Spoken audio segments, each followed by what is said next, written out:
முழுமையான ஏடிவி வண்டியே இல்ல. என்ன ரேலி நீங்களே, அது எங்க சார் இருக்கு? ஏடிவி செக்மெண்ட் உள்ள வண்டி அப்படின்னா எவன் நம்புவான்? காரி தான் துப்புவான். நமக்கு ஒரு பொய் புழுவிட்டு இருக்காங்க. தெரிஞ்சு என்ன பிரயோஜனம்? ஒரு பேசிக் சென்ஸ் கூட டிவிஎஸ்க்கு இல்ல. எப்படி வாய் கூசாம வேற நீங்க சொல்றீங்க? Hello my dear great warriors, welcome to our channel TRFA. ஒரு பெரிய கம்பெனிக்காரங்கிட்ட ஒரு குறிப்பிட்ட செக்மெண்ட்ல வண்டியே கிடையாது. ஏன் அந்த செக்மெண்ட் சைடு தலை வச்சு கூட படுத்தது இல்லைன்னா பாத்துங்களேன். ஸோ அப்படி இருக்கிற பட்சத்தில் அவன் புது முயற்சியா அந்த செக்மெண்ட்டுக்குள்ளார காலை வைக்கிறான். அது அவனுக்கு கை கொடுத்துச்சா இல்ல காலவாரி விட்டுச்சா அப்படிங்கிறத வீடியோ நம்ம பார்க்க போறோம். அதுக்கு முன்னாடி புதுசா நம்ம சேனலுக்கு வந்திருக்கிறவங்க மறக்காம சப்ஸ்கிரைப் கிளிக் பண்ணிக்கங்க, பக்கத்தில் உள்ள பெல் ஐக்கானை கிளிக் பண்ணிக்கங்க. அப்பதான் நம்ம போடக்கூடிய வீடியோ ஒன்னொன்னு நோட்டிபிகேஷன் வரும். அது மட்டும் இல்லாம இந்த வீடியோ ஸ்கிப் பண்ணாம பாருங்க. எந்த கம்பெனி எந்த வண்டி நமக்கு அது பயனுள்ளதா இருக்கா அப்படின்னு உங்களுக்கு அப்பதான் தெரியும். வாங்க வீடியோக்குள்ள போலாம்.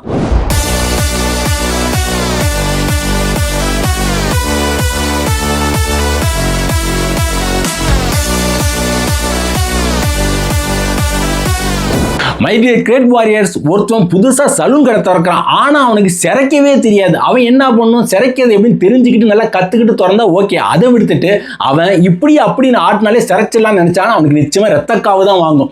ஸோ அதே மாதிரி டிவிஎஸ்ங்கிற ஒரு பெரிய கம்பெனி இதுவரைக்கும் இறங்காத ஏடிவி செக்மெண்ட்ல இறங்குறாங்கன்னா அந்த செக்மெண்ட்டை பத்தி நல்லா தெரிஞ்சு கரைச்சு குடிச்சு பிழிஞ்சு சாரெல்லாம் எடுத்து அதை கத்துக்கிட்டு உருவாக்குனாங்கன்னா சரி. அதை விட்டுவிட்டு உருவாக்குனதுக்கு அப்புறமேல் கத்துக்கணும்னு நினைக்கிறது ரொம்ப ரொம்ப தப்பு இல்லை. டிவிஎஸ் கிட்ட ஏடிவி செக்மெண்ட்ல ஒரு வண்டி கூட கிடையாது. அவங்க அப்ப இருந்து இப்ப வரைக்கும் அப்படியாக இப்படியாக ஓட்டிக்கிட்டே இருந்தாங்க. இன்னைக்கு உள்ள காலகட்டமா வேற, ஏன்னா ஹெவி காம்படிஷன். ஸோ அவனும் பாத்தீங்கன்னா புது புது வண்டியை விட்டுக்கிட்டே இருக்கான். அதுவும் புது புது செக்மெண்ட்ல, ஏன் புது புது செக்மெண்ட் உருவாக்கிட்டே இருக்காங்க அப்படின்னு கூட சொல்லலாம். அப்படி இருக்கிற பட்சத்தில் அரைச்சமாவே அரைச்சிட்டு இருந்தா இனிமேல் உள்ள காலகட்டத்தில் நம்மளால பொல போட்ட முடியாது. நம்ம தலையில் துண்டை போட்டுட்டு கோமணத்தோட ஓட விட்டுருவாங்க அப்படின்னு புரிஞ்சுட்டு டிவிஎஸ் இனிமேல் வர காலகட்டத்தில் நம்ம பொழைச்சுக்கணும் அப்படிங்கிறதுக்காக நாங்கள் புது அவதாரம் எடுக்க போறோம் அப்படின்னு சொல்லிட்டு ஏடிவி செக்மெண்ட்ல எடுக்க போறோம் அப்படின்னு சொல்லி ஒரு அனௌன்ஸ்மெண்ட் விட்டாங்க. ரொம்ப பரபரப்பெல்லாம் கிரியேட் பண்ணிட்டாங்க. அதோட ரெஃப்ளெக்ட் தான் பாத்தீங்கன்னா அக்டோபர் 15 அன்னைக்கு பாத்தீங்கன்னா டிவிஎஸ் அப்பாச்சி RTX 300 அப்படின்னு ஒரு வண்டி வந்து லான்ச் பண்ணிருக்காங்க ஏடிவி செக்மெண்ட்ல. இவ்வளவு காலம் தவம் இருந்து இப்போ ஒரு ஏடிவி செக்மெண்ட்ல டிவிஎஸ் லான்ச் பண்ணது அது பெரிய லெவல்ல இருக்குன்னு சொல்லி நம்ம எதிர்பார்த்துட்டு இருந்தா அது பார்த்தா முழுமையான ஏடிவி வண்டியே இல்ல. என்னடா சொல்ற அப்படின்னு தானே கேக்குறீங்க? ஆமாங்க, நம்மள ஏமாத்திட்டு இருக்காங்க. அது ஏடிவி செக்மெண்ட் அப்படிங்கிற ஒரு போர்வைக்குள்ளார ஒளிஞ்சுக்கிட்டு இருக்கிற ஒரு பூனைக்குட்டி. ஏடிவி செக்மெண்ட்ல இருக்க வேண்டிய விஷயமே இல்லாம அது ஏடிவி வண்டின்னு சொன்னா எப்படி நம்புறது? அதாவது டிவிஎஸ் சைடு வந்து என்ன சொல்றாங்கன்னா, நாங்க RTX ஏன் நேம் வச்சிருக்கோம் அப்படின்னா R for rally, T for tourer, X for extreme. இந்த மூணு விஷயத்தையும் இந்த வண்டிக்குள்ள நாங்க புகுத்தி இருக்கோம். அதனால இது ஒரு மிக பிரம்மாண்டமான ஒரு ஏடிவி செக்மெண்ட்ல உள்ள வண்டி அப்படிங்கிறாங்க. இதுல என்ன ஒரு காமெடினா, T ஃபார் டூர்னு சொன்னீங்க, அது கூட ஓகே இந்த வண்டிக்கு. அதே மாதிரி X ஃபார் எக்ஸ்ட்ரீம் நீங்க, அதுவும் okay. But R for rally நீங்களே, அது எங்க சார் இருக்கு? அதை எப்படி வாய் கூசாம வேற நீங்க சொல்றீங்க? ஃபர்ஸ்ட் ஆஃப் ஆல் இந்த வண்டியை ஏன் உருவாக்கணும் அப்படின்னு டிவிஎஸ் சொல்லிட்டாங்கன்னா, லாங் டூர் போறதுக்கும் மற்றும் ஆஃப் ரோட், அதாவது கரடுமுரடான சாலையில கூட கடந்து ஈஸியா செல்லும் அப்படிங்கிறதுக்காக அந்த வண்டியை உருவாக்கிக்கணும்னு சொல்லி நமக்கு ஒரு பொய் புழுவிட்டு இருக்காங்க. ஆனா அது உண்மையான சாத்தியம் கிடையாது இந்த வண்டியில. அது ஏன் அப்படிங்கிறது ஸ்டெப் பை ஸ்டெப்பா நான் முழுமையா விளக்குறேன். அதுக்கு முன்னாடி இந்த வண்டியை பத்தி நிறைய விஷயமும் நம்ம தெரிஞ்சுக்க வேண்டியது இருக்கு. ஸோ அதோட சேர்த்து இதை நம்ம பார்த்துலாம். ஃபர்ஸ்ட் இந்த வண்டியில வந்து யூஸ் பண்ணிருக்கிற இன்ஜினா இருக்கட்டும், சேஸா இருக்கட்டும், டிசைனா இருக்கட்டும், முழுக்க நியூ நியூ நியூ அப்படின்னு சொல்லி டிவிஎஸ் சொல்லியிருக்காங்க. அது என்னமோ உண்மைதான். இது வரைக்கும் டிவிஎஸ் அந்த மாதிரி உருவாக்குனது கிடையாது. ஸோ இந்த டிசைனை பொறுத்த வரைக்கும் பாத்தீங்கன்னா இந்த பக்கம் பார்த்தா இது மாதிரி இருக்கு, அந்த பக்கம் பார்த்தா அது மாதிரி இருக்கு அப்படிங்கிறப்பதான் நமக்கு தோணுது. ஸோ எந்த பக்கம் பார்த்தாலும் ஏதாச்சும் ஒரு வண்டியை நமக்கு ரிஃப்ளெக்ட் பண்ணிட்டு இருக்கு. மற்றபடி இது நியூவா அப்படின்னு கேட்டா நீங்க தான் பதில் சொல்லணும். மொத்தம் இதுல 3 வேரியன்ட் லான்ச் பண்ணிருக்காங்க. 5 கலர்ல வருது. இந்த டாப் வேரியன்ட்ல மட்டும் பாத்தீங்க அப்படின்னா இந்த ரியர் சைடு பாத்தீங்கன்னா இந்த டாப் பாக்ஸ் வைக்கிறப்பல வந்து அவங்க பார் இது கொடுத்துறாங்க. அது வந்து நம்ம வாங்குற அந்த காசுக்குள்ள அடக்கம். மீதி 2 வேரியன்ட்ல அது வராது. நம்ம எக்ஸ்ட்ரா சார்ஜ் போட்டு தான் அது வாங்கிக்கிறப்பல இருக்கும். இதுல பேஸ் வேரியன்ட் எடுத்துட்டா 2,37,000 வருது. இதுல மிட் வேரியன்ட் எடுத்துட்டா 2,54,000 வருது. இதே டாப் வேரியன்ட் எடுத்துட்டா 2,77,000 வருது. இப்போ இதோட வெயிட்டுக்கு வரும். அதாவது நம்ம ஏடிவி செக்மெண்ட்ல வெயிட் கொஞ்சம் கம்மியா இருந்தா தான் பெஸ்டா இருக்கும். ஆனா இவன் கொடுத்துருக்கிறத 180 கிலோ. என்னடா இது 180 கிலோ எடுத்துட்டு எப்படா நம்ம ஆஃப் ரோட்ல போய் மேனேஜ்மெண்ட் பண்றது அப்படிங்கிற ஒரு பேசிக் சென்ஸ் கூட டிவிஎஸ்க்கு இல்ல. அது சரி, முன்ன பின்ன அவங்க ஏதாச்சும் ஏடிவி செக்மெண்ட்ல செஞ்சிருந்தா தானே, இப்பதான் அவங்க செஞ்சே கத்துக்கிறாங்க. அப்படிங்கிற பட்சத்துல இது தெரியாம கூட போயிருக்கும். இந்த வண்டியில் நிறைய ஆஃப் ரோடுக்கு தேவையான விஷயங்கள்லாம் கொடுத்துருக்காங்க. மெயினாக பார்த்தீங்க அப்படின்னா ஃப்ரண்ட்ல பார்த்தா நல்ல டாலான விண்ட்ஷீல்டு கொடுத்துருக்காங்க. அதுவும் அட்ஜஸ்டபிள் பண்ணிக்கிறப்ப கொடுத்துருக்காங்க. சுற்றி முற்றி பார்த்தாலும் ஆஃப் ரோடு வண்டியாட்டம் தான் தெரியும். ஆனால் தெரிஞ்சு என்ன பிரயோஜனம்? ஃப்ரண்ட்ல பார்த்தீங்கன்னா டியூவல் எல்இடி ஹெட்லாம்ப் கொடுத்துருக்காங்க, வித் டிஆரோட கொடுத்துருக்காங்க. எல்லா வண்டியிலும் இருக்கிறதால இது என்ன பெருசாக புதுசாக சொல்கிறேன் அப்படின்னு கேட்டிங்கன்னா இல்லை, இதில் தான் புதுமையான ஒரு விஷயத்தை ஆட் பண்ணியிருக்காங்க. அதாவது இந்த ஹெட்லாம்பை வந்து நம்மளே கண்ட்ரோல் பண்ணிக்கலாம் கன்சோல் மூலியமா. எவ்வளோ த்ரோ வேணும், எவ்வளோ பிரைட் வேணும் அப்படிங்கிற ஒரு விஷயத்தெல்லாம் கண்ட்ரோல் பண்ணிக்கிறப்ப கொடுத்துருக்காங்க. சூப்பர், நல்ல ஒரு ஃபீச்சர்ஸ். அப்படியாக்கா சஸ்பென்ஷன் பக்கெட் வந்தோம் அப்படின்னா 180 mm டிராவல் பண்ணக்கூடிய 41 mm யூஎஸ்டி ஃபோக்ஸ் ஃப்ரண்ட்ல கொடுத்துருக்காங்க. அதே மாதிரி 180 mm டிராவல் பண்ணக்கூடிய மோனோஷாக் சஸ்பென்ஷன் ரியர்ல கொடுத்துருக்காங்க. சஸ்பென்ஷன் பொறுத்த வரைக்கும் அட்ஜஸ்டபிள் தான் கொடுத்துருக்காங்க. பட் இதுல என்ன ஒரு பெரிய டிராபேக் அப்படின்னா, இந்த செக்மெண்ட்ல இருக்கிற காம்படிட்டர் வண்டியோட கம்பேர் பண்றப்ப இந்த சஸ்பென்ஷனோட ரெஸ்பான்ஸ் வந்து அந்த அளவுக்கு இல்லை அப்படிங்கிறது நமக்கு நல்லாவே புரியும். இப்பதான் ஒரு மேஜர் டிஸ்அட்வான்டேஜ் பாயிண்டே நம்ம சொல்ல போறேன். ஏன்னா ஏடிவி செக்மெண்ட்டுக்கு பொருந்தாத வண்டி அப்படிங்கிறதுக்கு இந்த ஒரு பாயிண்ட் போதும் அப்படின்னு நம்ம சொல்லலாம். ஏன்னா வீலை பொறுத்த வரைக்கும் பார்த்தீங்கன்னா ஃப்ரண்ட்ல பார்த்தீங்கன்னா 19 inch வீல் கொடுத்துருக்காங்க. ஓகே, நல்லதுதான். ரியர்ல பார்த்தா 17 inch வீல் கொடுத்துருக்காங்க. சரி, அதுவும் நல்ல விஷயம் தான். அதுவும் அலாய் வீல் கொடுத்துருக்காங்க, டியூப்லெஸ் டயர் கொடுத்துருக்காங்க. அப்புறம் என்னடா இதுல என்ன பெரிய டிஸ்அட்வான்டேஜ் அப்படின்னீங்கன்னா டயரு.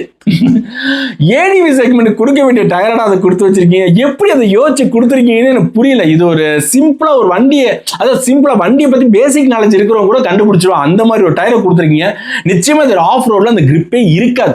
ஆஃப் ரோடுக்கு தேவையான கிரிப்பே இல்லாத ஒரு டயரை கொடுத்து இது ஏடிவி செக்மெண்ட் உள்ள வண்டி அப்படின்னா எவன் நம்புவான்? காரி தான் துப்புவான்.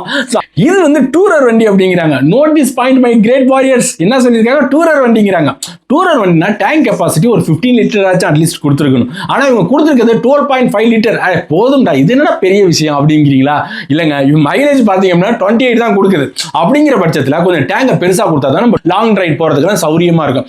அதை விட்டுட்டு பொசுக்குன்னு போகிற இடத்துல பெட்ரோல் ஸ்டேஷனில் போய் நின்று போயிட்டு இருந்தா இது எப்படி டூரர் வண்டி ஆகும்? சீட்டு சைடு வருவோம். சீட்டு சைடாச்சும் பர்ஃபெக்டா இருக்குன்னு பார்த்தீங்கன்னா அதுவும் ஏடிவி செக்மெண்ட்டுக்கு புகுந்தாத மாதிரி தான் இருக்குது. ஏன் அப்படின்னு பார்த்தீங்கன்னா சீட்டோட ஹைட் பார்த்தீங்கன்னா 835 mm கொடுத்துருக்காங்க. ஓகேடா, ஏடி வண்டிக்கு தந்தப்பல ஒரு நல்ல ஹைட்ல தானே கொடுத்துருக்காங்க. அப்புறம் என்ன உனக்கு ப்ராப்ளம் அப்படின்னு நீங்க கேட்கலாம். அதாவது டூரர் பைக் அப்படிங்கிறதுக்கு தந்தாப்புல இந்த சீட் வந்து கொஞ்சம் சாஃப்டாச்சும் கொடுத்துருக்கணும், கொஞ்சம் குஷனிங் கொடுத்துருக்கணும். பட் இவங்க அதெல்லாம் விட்டுவிட்டு ரொம்ப வெரி வெரி ஹார்டாக கொடுத்துருக்காங்க. ஆனால் ஏடி வண்டினா அப்படிதான் இருக்கும் அப்படிங்கிறது. அப்புறம் டூரர் வண்டியை சொல்றீங்க? ஏன்னா ஹார்டா இருந்தா நம்ம லாங் டிரைவ் போறப்ப நமக்கு குண்டியெல்லாம் பழுத்து போயிடும். ஸோ அதை வந்து தயவு செஞ்சு மாத்திருக்கணும். ஹைட்டை பத்தி சொல்லும் போது இன்னொரு விஷயம் ஞாபகத்துக்கு வருது. என்னன்னு பாத்தீங்கன்னா ஒன்லி டாலர் ரைடுக்கு மட்டும்தான் இந்த வண்டி செட் ஆகும். அதாவது டாலர் ரைடாவே இருந்தா கூட கால் கொஞ்சம் வந்து எட்ஜில் இப்படி இப்படின்னு ஊன்றாப்புல தான் இருக்கு. அப்படி இருக்கிற பட்சத்தில் ஷார்ட்டர் ரைடுக்கு எப்படிப்பா செட் ஆகும்? நெட்டையா இருக்கிறவங்க ஓட்டலாம், குட்டையா இருக்கவங்க ஓட்ட முடியாது. செயினை பொறுத்த வரைக்கும் நல்லா ப்ரௌன்ஸ் எல்லாம் போட்டு நல்லா பல சூப்பரா வச்சிருக்காங்க. ஸோ அதுல எதுவும் குறை இல்லை. நம்ம ஓட்டி பார்த்ததுக்கு அப்புறம் தான் செயின்லாம் லைஃப் கொடுக்குதா இல்லையா அப்படிங்கிறது தெரியும். இன்ஜினை பொறுத்த வரைக்கும் பாத்தீங்க அப்படின்னா டிவிஎஸ் இது வரைக்கும் இல்லாத ஒரு இன்ஜின் தான் 299.1 cc single cylinder liquid cooled engine கொடுத்துருக்காங்க. புது இன்ஜின் சொல்லியிருக்காங்க. அது வேணா உண்மைதான், புது இன்ஜின் தான் கொடுத்துருக்காங்க. அது மட்டும் இல்லாமல் இதோட பவர் பாத்தீங்க அப்படின்னா 36 PS வருது. டார்க்கை பொறுத்த வரைக்கும் பார்த்தீங்கன்னா 28.5 Nm கொடுத்துருக்காங்க. டாப் ஸ்பீடை பொறுத்த வரைக்கும் பார்த்தீங்கன்னா ஒரு 140 km வந்து பெர் ஹவர்ஸ் போகும் அப்படிங்கிறப்பல சொல்லியிருக்காங்க. சரி, இதெல்லாம் ஓகே தான். ஆனா என்ன ஒரு பெரிய ஒரு விஷயம் அப்படின்னா இந்த வண்டி வந்து ஒரு டாப் ஸ்பீட்லாம் ஒரு அக்ரெசிவான ஒரு பிரசன்ஸ் பண்ணல அப்படின்னு சொல்லி நிறைய பேர் ஃபீல் பண்ணியிருக்காங்க. என் ஓட்டும் போதே நமக்கு நல்லாவே தெரியுது. அது ஒரு சடன் பிக்கப் இருக்க மாட்டேங்குது. ஒரு லீனியரான ஒரு பெர்ஃபார்மன்ஸ் கொடுக்கறதுனால ஒரு ஸ்போர்ட்டியா எதிர்பார்க்குறவங்களுக்கு இது வந்து ஃபுல்ஃபில் கொடுக்காது. ஸ்போர்ட்டியா மட்டும் இல்ல, நம்ம ஒரு டாப் ஸ்பீட் போறோம் அப்படின்னாலே நமக்கே அது வந்து ஒரு ஃபுல்ஃபில் கொடுக்காது. என்னடா அந்த வண்டி இன்னும் திருநாள் போவே மாட்டேங்குது அப்படிங்கிறப்ப ஃபீல் கொடுக்குறாப்ல ஆயிடுது. ஸோ இது டூரர் பைக் அப்படிங்கிறதுக்கு இது ஒரு பெரிய ஒரு டிஸ்அட்வான்டேஜ் தான் நமக்கு ஃபீல் ஆகுது. ஒரு ஹையர் பெர்ஃபார்மன்ஸ் எதிர்பார்த்தோம் அப்படின்னா அது ஒரு மந்தமான பெர்ஃபார்மன்ஸ் தான் நம்ம கொடுத்துட்டு இருக்கு. சரி, அப்படி இருக்கிற பட்சத்தில் இந்த வைப்ரேஷனாச்சும் கொஞ்சம் கம்மி பண்ணியிருக்கலாம். ஏன்னா ஹையர் ஆர்பிஎம்ல மந்தமான பெர்ஃபார்மன்ஸ் கொடுத்தாலும் கூட ஹெவி வைப்ரேஷன் வருது. ஸோ அதை கண்ட்ரோல் பண்ணியிருக்கலாம் டிவிஎஸ். அது மட்டும் இல்லாமல் நாய்ஸும் ஹெவியா இருக்கு. அது நானும் பல பேர்த்து டிஸ்கஸ் பண்ணிட்டேன். ஆமா, ஓவர் நாய்ஸா இருக்கு, இது நல்லா இல்லை அப்படின்னு சொல்லிட்டாங்க. அதே மாதிரி எக்ஸாஸ்ட்ல இருந்து வர சவுண்டும் பார்த்தீங்கன்னா ஒரு திருப்தியா இல்லை. ஒரு ஏடிவி செக்மெண்ட்ல இருந்து ஒரு எக்ஸாஸ்ட் சவுண்ட் வந்து ரொம்ப ஒரு எப்படி சொல்றது, நம்ம ஒரு கேட்கும் போது ஒரு இன்ட்ரெஸ்ட் இருக்கணும். ஆனா இதுல வந்து ஒரு இன்ட்ரெஸ்டே இல்லை. வண்டியை பார்த்துட்டு அந்த எக்ஸாஸ்ட் சவுண்டை கேட்டனே எனக்கெல்லாம் சீ அப்படிங்கிறப்பல ஆயிடுச்சு. டிவிஎஸோட அறிவை இதுல தான் நம்ம ரொம்ப தெரிஞ்சுக்க வேண்டியதா இருக்கு. ஒரு ஆஃப் ரோடு வண்டிங்கிறாங்க, அதுக்கு வந்து இன்ஜினுக்கு கீழே வந்து பிளாஷ் பிளேட் கொடுப்பாங்கல்ல, அந்த பிளாஷ் பிளேட் ஆஃப் ரோடு வண்டிக்கு எப்படி கொடுப்பாங்க? ஒரு மெட்டல்ல கொடுக்கணும்ல, அதான லாஜிக்கு. அதை விடுத்துட்டு இவன் பிளாஸ்டிக்ல கொடுத்துருக்கான். டே என்னடா யோசிச்சிருக்கீங்க நீங்க முதல்ல அப்படிங்கிறப்பல எனக்கு அதை பார்த்தோன்னே ஷாக்கிங்கா வந்துச்சு, சிரிப்பா வந்துச்சு. ஆக மொத்தம் ஏடி வண்டி இப்பதான் செய்ய ஆரம்பிச்சு ஒவ்வொரு விஷயமா கத்துக்கிறீங்கன்னு மட்டும் எனக்கு நல்லா புரிஞ்சுக்க முடிஞ்சுச்சு. டிவிஎஸ் அப்படின்னாலே நமக்கு ஃபீச்சர்ஸ்க்கு பஞ்சம் இருக்காது அப்படிங்கிறது நமக்கு நல்லாவே தெரியும் வாரியர்ஸ். ஸோ அப்படி இருக்கிற பட்சத்தில் ரைடிங் மோட்லாம் கொடுத்துருக்காங்க. எப்படின்னு பார்த்தீங்கன்னா 4 ரைடிங் மோடு கொடுத்துருக்காங்க. அர்பனு, ரைனு, டூரு, ரேலி அப்படிங்கிற விஷயம்லாம் கொடுத்துருக்காங்க. பட் இதில் ரேலி அப்படிங்கிற விஷயம் தான் ஏன் இருக்குது அப்படின்னு எனக்கே தெரியல. டூர் ஒன்று கொடுத்துருக்காங்க.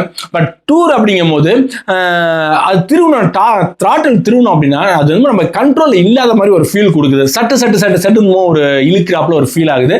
ஸோ டூருங்கிற அந்த மோடுக்கு தந்தாப்புல ஒரு ப்ராப்பரான ரெஸ்பான்ஸ் த்ராட்டில் இருந்து கிடைச்சிச்சு அப்படின்னா நல்லாயிருக்கும். அடுத்தபடியாக பார்த்தீங்கன்னா 5 இன்ச் டிஎஃப்டி டிஸ்பிளே கொடுத்துருக்காங்க.